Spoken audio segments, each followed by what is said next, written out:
कभी सोचा है कि जो ऊपर जाता है वो नीचे क्यों आता है, या पृथ्वी सूरज के चारों ओर क्यों घूमती रहती है अंतरिक्ष में भटकने के बजाय?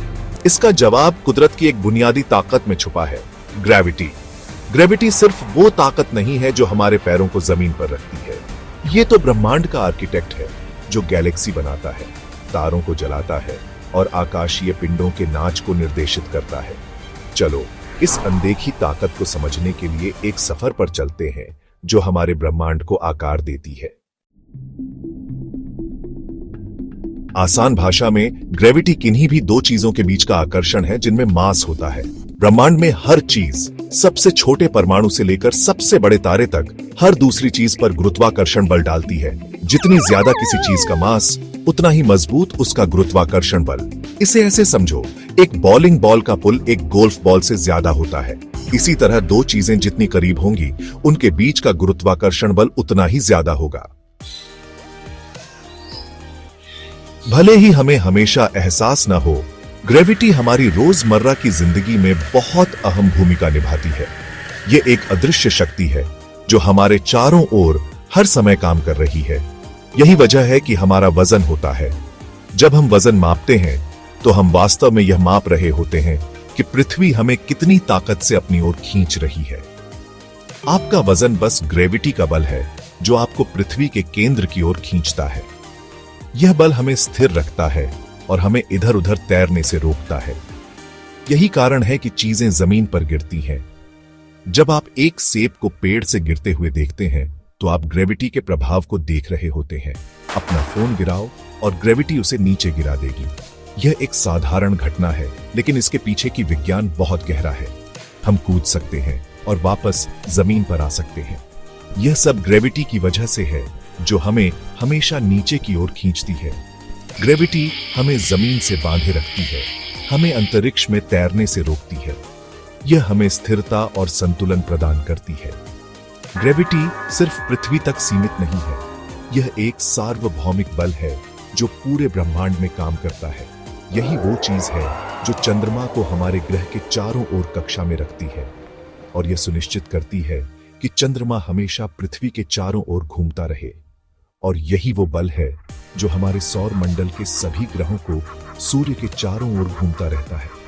यह बल हमारे सौर मंडल को एक साथ बांधे रखता है और इसे स्थिरता प्रदान करता है। ग्रेविटी का प्रभाव केवल हमारे सौर मंडल तक ही सीमित नहीं है, यह आकाश गंगाओं को एक साथ बांधे रखती है और ब्रह्मांड के हर कोने में काम करती है।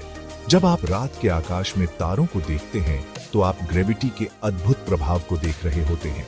यह एक अदृश्य शक्ति है, लेकिन इसके बिना हमारा ब्रह्मांड अस्तित्व में नहीं होता। तो अगली बार जब आप अपने चारों ओर देखें तो ग्रेविटी के इस अद्भुत बल को याद रखें जो हमारी दुनिया को एक साथ बांधे रखता है। 17वीं सदी के महान वैज्ञानिक सर आइजैक न्यूटन ने सबसे पहले ग्रेविटी के बल को गणितीय रूप से बताया था। न्यूटन का यह योगदान विज्ञान के क्षेत्र में एक मील का पत्थर साबित हुआ। उन्होंने यह सिद्ध किया कि हर वस्तु, चाहे वह कितनी भी छोटी या बड़ी हो, एक दूसरे को आकर्षित करती है। यह आकर्षण बल ही ग्रेविटी कहलाता है। उनका प्रसिद्ध नियम यूनिवर्सल लॉ ऑफ ग्रेविटेशन दो चीजों के बीच गुरुत्वाकर्षण बल की ताकत की गणना करने का एक फॉर्मूला देता है, F = G m1 m2 r2। इस नियम ने यह स्पष्ट किया कि यह बल वस्तुओं के मास और उनके बीच की दूरी पर निर्भर करता है। इस फॉर्मूले को समझते हैं। यह फॉर्मूला हमें बताता है कि दो वस्तुओं के बीच का गुरुत्वाकर्षण बल उनके मास के गुणनफल के समानुपाती होता है और उनके बीच की दूरी के वर्ग के व्युत्क्रमानुपाती होता है। F ग्रेविटी के बल को दर्शाता है। यह बल वह ताकत है जो दो वस्तुओं को एक दूसरे की ओर खींचती है। G गुरुत्वाकर्षण स्थिरांक है जो ब्रह्मांड में एक बुनियादी स्थिरांक है। इसका मान लगभग 6.674 x 10^11 nm2 kg2 होता है। mn और m2 दो चीजों का मास है। यह मास किसी भी वस्तु की मात्रा को दर्शाता है, चाहे वह ग्रह हो, तारा हो या कोई अन्य वस्तु। और दो चीजों के केंद्रों के बीच की दूरी है। यह दूरी जितनी अधिक होगी, गुरुत्वाकर्षण बल उतना ही कम होगा। यह फॉर्मूला हमें बताता है कि ग्रेविटी का बल मास बढ़ने के साथ बढ़ता है और दूरी बढ़ने के साथ घटता है। इसका मतलब यह है कि यदि दो वस्तुओं का मास बढ़ता है तो उनके बीच का गुरुत्वाकर्षण बल भी बढ़ेगा, और यदि उनके बीच की दूरी बढ़ती है तो यह बल घटेगा। इस प्रकार न्यूटन का यह नियम हमें ब्रह्मांड की कई रहस्यमयी घटनाओं को समझने में मदद करता है, जैसे कि ग्रहों की कक्षाएं, ज्वार भाटा और अन्य खगोलीय घटनाएं। हम ग्रेविटी को अपने आसपास और पूरे ब्रह्मांड में काम करते हुए देखते हैं। ग्रेविटी के काम करने का एक क्लासिक उदाहरण गिरता हुआ सेब है। एक सेब पेड़ से पृथ्वी के गुरुत्वाकर्षण बल के कारण गिरता है। चंद्रमा पृथ्वी के चारों ओर कक्षा में बंद है क्योंकि उनके बीच गुरुत्वाकर्षण बल है। चंद्रमा का गुरुत्वाकर्षण पृथ्वी के महासागरों पर खिंचाव डालता है, जिससे ज्वार भाटा आता है। ये कुछ उदाहरण हैं कि कैसे ग्रेविटी हमारे आसपास की दुनिया को आकार देती है। ग्रेविटी के बारे में कुछ आम गलतफहमियां हैं। चलो उन्हें दूर करते हैं। गलतफहमी, भारी चीजें हल्की चीजों से तेजी से गिरती हैं। सच, वैक्यूम में सभी चीजें एक ही दर से गिरती हैं, चाहे उनका मास कुछ भी हो।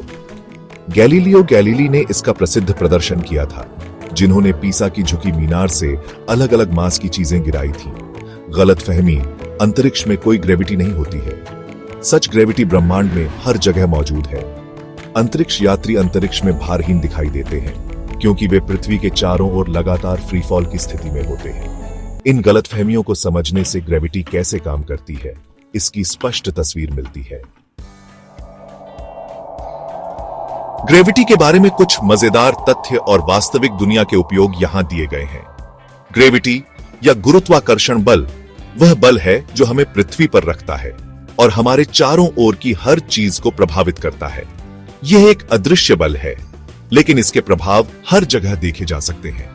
ब्लैक होल, इन ब्रह्मांडीय राक्षसों में इतनी तीव्र ग्रेविटी होती है कि कुछ भी, यहां तक कि प्रकाश भी, उनके खिंचाव से बच नहीं सकता है। ब्लैक होल्स का अध्ययन करना वैज्ञानिकों के लिए बहुत महत्वपूर्ण है, क्योंकि वे हमें ब्रह्मांड के सबसे चरम स्थितियों के बारे में जानकारी देते हैं। ब्लैक होल्स के आसपास की ग्रेविटी इतनी शक्तिशाली होती है कि यह समय और स्थान को भी विकृत कर सकती है।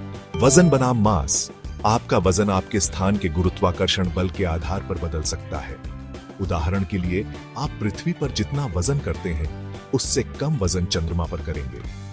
यह इसलिए होता है क्योंकि चंद्रमा की ग्रेविटी पृथ्वी की तुलना में बहुत कम है। लेकिन ध्यान दें कि आपका मास, जो आपके शरीर में पदार्थ की मात्रा है, वही रहता है। आपका वजन चंद्रमा पर कम होगा। चंद्रमा की ग्रेविटी पृथ्वी की तुलना में केवल 1/6 है, इसलिए आप वहां अधिक ऊंचा कूद सकते हैं और भारी वस्तुएं भी आसानी से उठा सकते हैं। यह अंतरिक्ष यात्रियों के लिए एक अनोखा अनुभव होता है और यह हमें यह समझने में मदद करता है कि ग्रेविटी हमारे दैनिक जीवन को कैसे प्रभावित करती है। लेकिन आपका मास, आपके शरीर में पदार्थ की मात्रा वही रहती है। चाहे आप पृथ्वी पर हों, चंद्रमा पर या अंतरिक्ष में, आपका मास नहीं बदलता।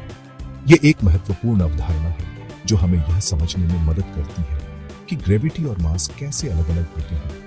अंतरिक्ष अन्वेषण, वैज्ञानिकों और इंजीनियरों को रॉकेट को अंतरिक्ष में लॉन्च करने और उपग्रहों को कक्षा में रखने के लिए ग्रेविटी के प्रभावों की सावधानीपूर्वक गणना करने की आवश्यकता होती है। ग्रेविटी की यह समझ अंतरिक्ष मिशनों की सफलता के लिए महत्वपूर्ण है। जब रॉकेट लॉन्च होते हैं तो उन्हें पृथ्वी की ग्रेविटी को पार करने के लिए पर्याप्त गति प्राप्त करनी होती है। एक बार जब वे कक्षा में होते हैं तो उपग्रहों को पृथ्वी के चारों ओर स्थिर कक्षा में रखने के लिए ग्रेविटी का उपयोग किया जाता है। ग्रेविटी सिर्फ एक बल नहीं है, यह ब्रह्मांड का एक मूलभूत पहलू है जिसका हम लगातार उपयोग और अन्वेषण करते हैं। यह सितारों और ग्रहों को उनकी कक्षाओं में रखता है और यह हमारे दैनिक जीवन के हर पहलू को प्रभावित करता है। ग्रेविटी के बिना जीवन जैसा हम जानते हैं संभव नहीं होता। इसलिए ग्रेविटी का अध्ययन करना और इसके विभिन्न पहलुओं को समझना हमारे लिए बहुत महत्वपूर्ण है। आप एक आसान एक्सपेरिमेंट से खुद ग्रेविटी का अनुभव कर सकते हैं। अलग अलग मास की 2 चीजें लें, जैसे एक किताब और एक पेन। उन्हें एक ही ऊंचाई पर पकड़ें और उन्हें एक साथ छोड़ दें। आप देखेंगे कि वे एक ही समय पर जमीन पर गिरते हैं, यह मानते हुए कि हवा का प्रतिरोध कम से कम हो। यह दर्शाता है कि ग्रेविटी के कारण त्वरण सभी वस्तुओं के लिए स्थिर है, चाहे उनका मास कुछ भी हो। एक पल के लिए कल्पना कीजिए कि ग्रेविटी अचानक गायब हो गई। क्या होगा? ग्रेविटी के बिना ग्रह सीधी रेखाओं में उड़ जाएंगे, तारे नहीं रहेंगे, और जैसा कि हम जानते हैं कि ब्रह्मांड विघटित हो जाएगा। ग्रेविटी वो गोंद है जो ब्रह्मांड को एक साथ रखती है, और इसकी अनुपस्थिति के गहरे और अकल्पनीय परिणाम होंगे। जैसे आप ग्रेविटी के अजूबों पर विचार करते हैं, इस पर विचार करें। ब्रह्मांड में और कौन से रहस्य हैं जो उजागर होने की प्रतीक्षा कर रहे हैं? अपने विचार साझा करें और ब्रह्मांड की खोज करते रहें।